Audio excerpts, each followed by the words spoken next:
Hey, Indianapolis Motor Speedway fans, Doug Boles here with you for another episode of Behind the Bricks. Although it might be better to be called On Top of the Bricks or Next to the Bricks. Scott back here is just finishing up replacing and cleaning up the 576 bricks that make up our start-finish line here at the Indianapolis Motor Speedway.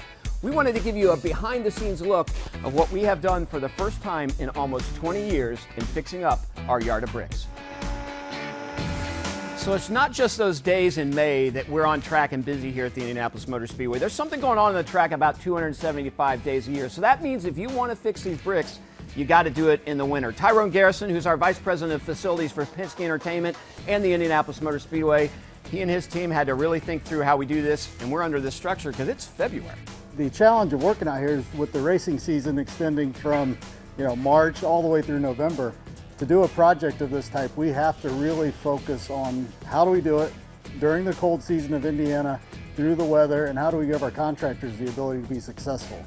So when you guys were pulling these 576 bricks up, what's underneath these bricks right now? So there's a concrete base, and so part of the process was initially stripping out all of the bricks. We then had to make sure we removed the base to give us a nice stable surface to then reinstall all of these bricks using the proper materials, making sure that they hold up to the weather, the racing events, the traffic that goes over them from tours and from all the activity we have out here.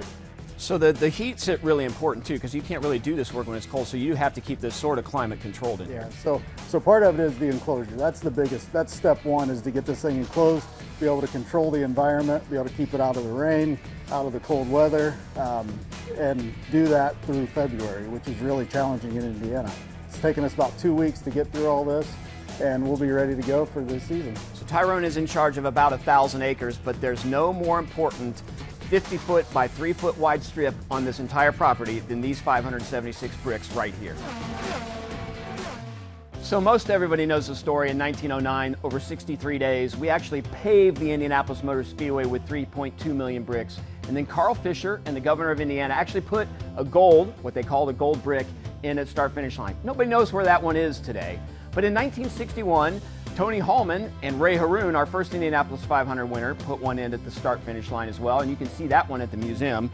And in 2011, A.J. Foyt and Mary Holman George put this brick in honor of the 100th anniversary of the Indianapolis 500, right here in the middle of the Yard of Bricks. So I'm standing here with Bud Tucker, who was a longtime welder and fabricator here at the Indianapolis Motor Speedway. He retired a couple of years ago, but not before helping us come up with the newest tradition at the Indianapolis Motor Speedway, and that's putting a brick in the racetrack for those drivers who win the Indianapolis 500 4 times. We got a chance to do it first with A.J. Foyt, but what's cool about this bronze brick is he's a bronze artist, and this is an actual replica of a brick, and you created the whole process, and this bronze brick was something that you did in your shop and here at the Speedway. Yes, that brick is unique to A.J. Foyt's bronze brick. We made one for the track, and then we made another one for the driver to take home. And each brick that goes in the track, they're all 4 unique original bricks. And it was a little intimidating to give this to AJ, wasn't it? We didn't know how he was gonna feel about it when you had an opportunity to actually hand AJ his brick. Yeah, AJ was very gracious that day. And we knew that we were going to put in a brick for Rick Mears and for Al Unser Sr. What we didn't know is that we were going to put one in for Elio. And on Elio's brick, you actually had Elio help you pour the bronze for this brick. Yes, Elio came up to the maintenance facility weld shop, and he helped me cast it. So this is how these bricks came about, and you all know the history of why they're bronze bricks in the track, but this is Bud Tucker's idea, and it's a pretty cool one. Thank you, Doug.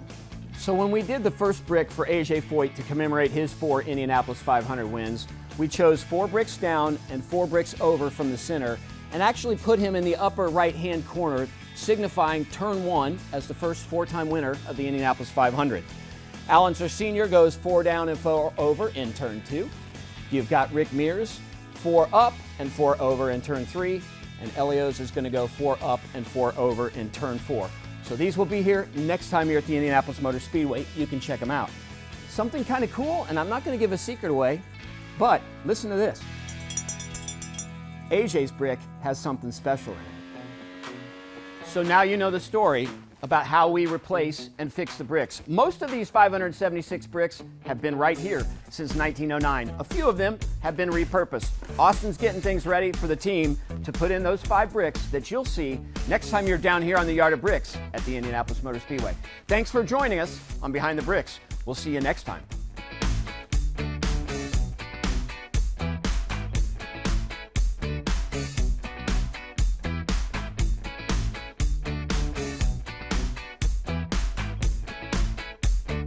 Three, two, one. Let's bring it on back. There you go, the new Yard of Bricks.